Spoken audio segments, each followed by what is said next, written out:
চাঁদাবাজ ও অস্ত্রধারী সন্ত্রাসীদের তালিকা প্রস্তুত করে খুব শীঘ্রই বিশেষ অভিযান পরিচালনা করবে সরকার। স্বরাষ্ট্র মন্ত্রণালয়ের দায়িত্ব নেওয়ার পর আজ প্রথমবারের মতো ঢাকা মেট্রোপলিটন পুলিশ ডিএমপি কার্যালয় পরিদর্শন শেষে সাংবাদিকদের সাথে আলাপকালে এমন মন্তব্য করেন স্বরাষ্ট্রমন্ত্রী সালাউদ্দিন আহমেদ। এর আগে স্বরাষ্ট্রমন্ত্রী ডিএমপি কার্যালয়ে এসে পৌঁছালে তাকে দেওয়া হয় গার্ড অব অনার। পরে পুলিশের ঊর্ধ্বতন কর্মকর্তাদের পাশাপাশি 50টি থানার ভারপ্রাপ্ত কর্মকর্তাদের সাথে বৈঠক করেন মন্ত্রী। এ সময় মন্ত্রী বলেন, বর্তমান সরকার জনগণের আস্থা অর্জনের মধ্য দিয়ে দেশে আইনের শাসন ফেরাতে বদ্ধপরিকর। তবে পুলিশ বাহিনীর উপর বিগত ফ্যাসিস্ট সরকারের আমলের কালিমা দূর করে এই বাহিনীটিকে জনগণের আস্থার প্রতীক হিসেবে তৈরি করতে চায় সরকার।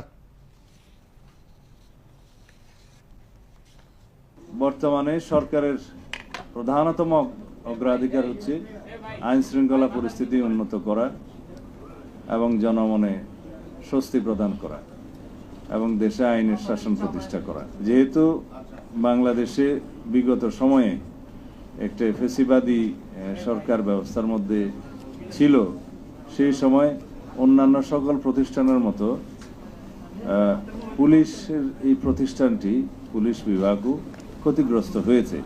সেই জায়গা থেকে আমরা ক্রমান্বয়ে আজকের এই পর্যায়ে এসেছি, জনমনে যাতে এই আস্থাটা আমরা সৃষ্টি করতে পারি যে পুলিশের যে ঐতিহাসিক ভূমিকা ছিল সেই ভূমিকায় আমরা আবার অবতীর্ণ হয়েছি এবং মানুষ যাতে মনে করে পুলিশ সত্যিকারভাবেই জনগণের বন্ধু এবং সেই হিসাবে আমরা পুলিশ ফোর্সকে পরিচালিত করব।